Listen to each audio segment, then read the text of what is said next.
صلی اللہ علیہ وسلم خیر الناس من ينفع الناس او کما قال علیہ الصلوۃ والسلام۔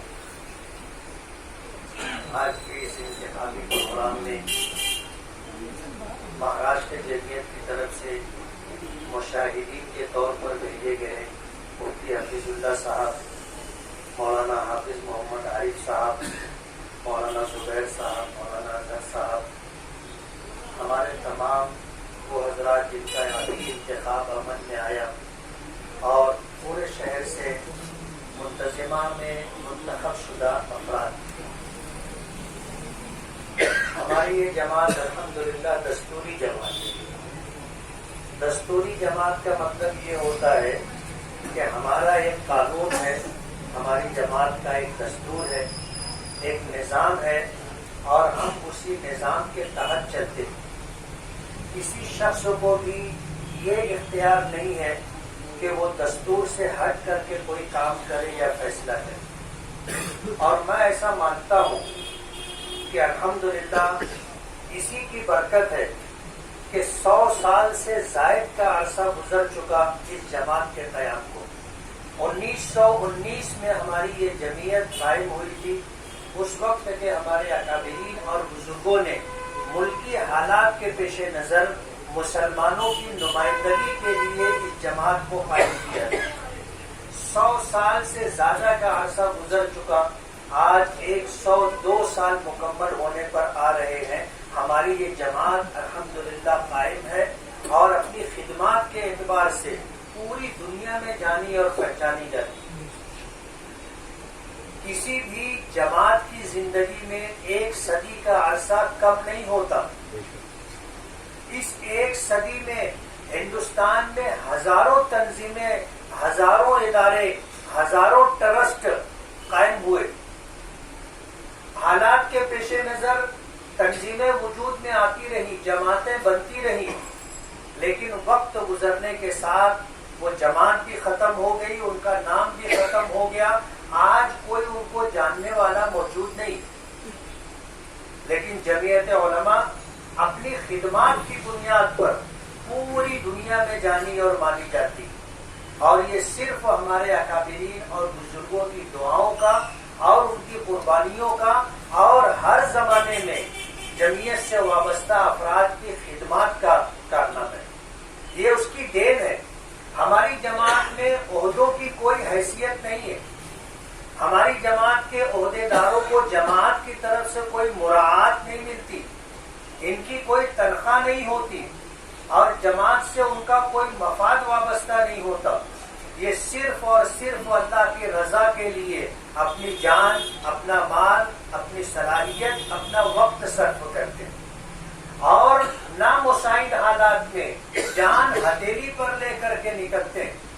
آپ کو یاد ہوگا جب بمبئی کا فساد ہوا تھا اور اس موقع پر بھیونڈی کے لوگ ریلیف لے کر کے بمبئی نہیں پہنچ سکے تھے، مالیگاؤں کو اللہ نے یہ شرف عطا کیا، یہ مقام عطا کیا کہ ہم نے ایک 24 گھنٹے کی محنت میں، بلکہ 24 گھنٹہ بھی نہیں، ہم نے 12 گھنٹے کی محنت میں شہر کے سرکردہ ذمہ داران سے ملاقات کی اور اسی دفتر کے اندر ہم نے ان کی میٹنگ رکھی تھی، اور جو ریلیف کے نام پر اہلیان شہر نے آپ لوگوں کے ذریعے سے تعاون جمعیت کو دیا تھا، 7 ٹرک بھر کر کے ہم نے ضروریات زندگی، کھانے پینے کی تمام تر اشیاء بھر کر کے یہاں سے سر سے کفن باندھ کر کے نکلے تھے۔ بمبئی فوج کے حوالے تھا، کسی کو بمبئی میں جانے کی اور کسی کو بمبئی سے نکلنے کی اجازت نہیں تھی۔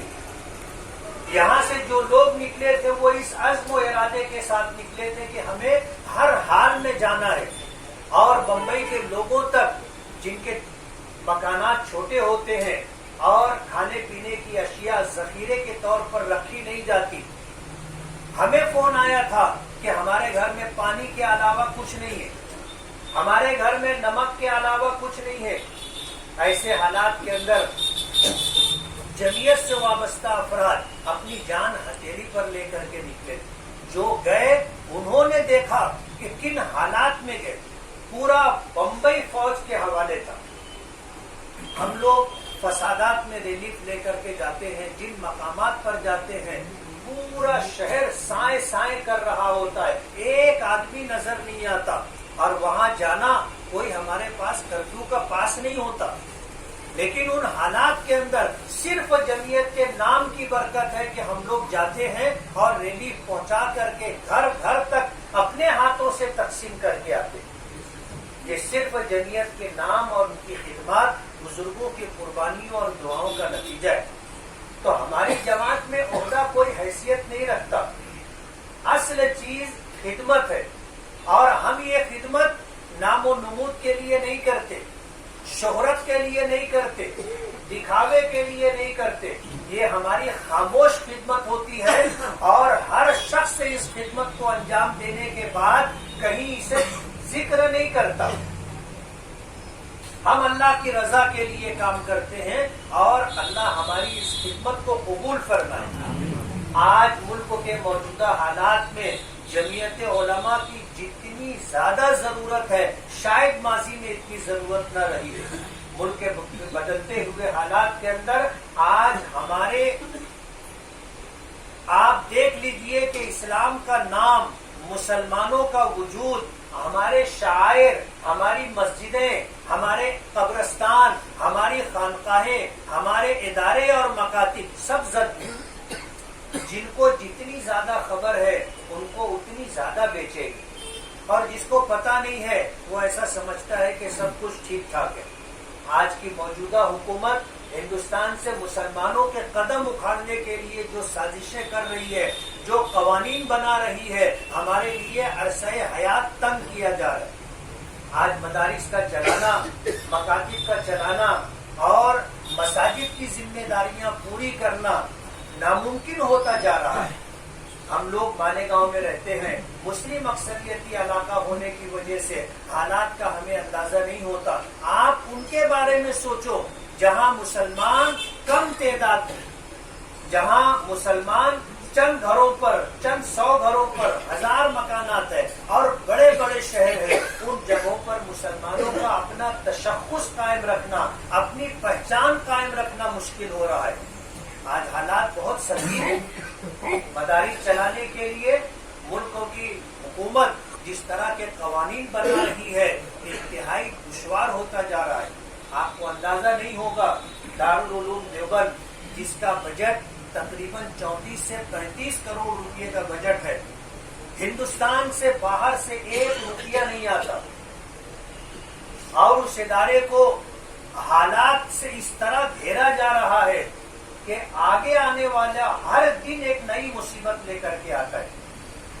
ایسے حالات کے اندر ہندوستان کے مسلمانوں کا جگر ہے کہ جو دارالعلوم کی بقا کے لیے اور دارالعلوم کے وجود کے لیے جو قربانیاں، جو مالی تعاون پیش کر رہے ہیں، وہ ہندوستانی مسلمانوں کا ہی حصہ ہے۔ ایسے حالات کے اندر کہ جب اگر چندہ دیتا ہے تو اسے اگر 2000 روپئے سے اوپر کا چندہ ہے تو اسے چیک کی شکل میں دینا ہوگا، اور انکم ٹیکس میں اسے شو کرنا ہوگا۔ ایسے حالات ہیں۔ ہم لوگ جب بیٹھتے ہیں بجٹ کو لے کر کے، سی اے وغیرہ کے ساتھ بیٹھ کر کے، ہمیں دیوبند میں میٹنگ کرنی پڑتی ہے، وہاں سے دلی آ کر کے ہمیں کئی سی اے لوگوں کے ساتھ بیٹھ کر کے ان مسائل کو سمجھنا ہوتا ہے۔ حالات انتہائی سنگین ہیں۔ آپ دیکھ لو، مدارس دینیا کو بے فیض کرنے کے لیے جو قوانین بنائے جا رہے ہیں، ظاہر بات ہے مدارس کو چلانے کے لیے ہمیں کوئی سرکاری امداد نہیں ملتی، عام لوگوں کے تعاون سے مدارس چلتے ہیں، اور ان مدارس کو چلانے کے لیے عمومی چندہ کیا جاتا ہے۔ آج حالات ایسے ہیں کہ اگر چندہ ہوتا ہے تو چندہ دہندگان بھی قانون کی زد میں ہمیں یہ بتانا پڑتا ہے کہ آپ کو یہ پیسہ کہاں سے ملا اور یہ پیسے آپ نے کہاں خرچ کیے، پورا آڈٹ کر کے دینا ہوتا ہے۔ دن بدن آج ہندوستانی مسلمانوں کے لیے دینی اعتبار سے، سیاسی اعتبار سے، سماجی اعتبار سے دائرہ تنگ کیا جا رہا ہے۔ ایسے حالات کے اندر جمعیت علماء مسلمانوں کے لیے ایک بہت مضبوط پلیٹ فارم،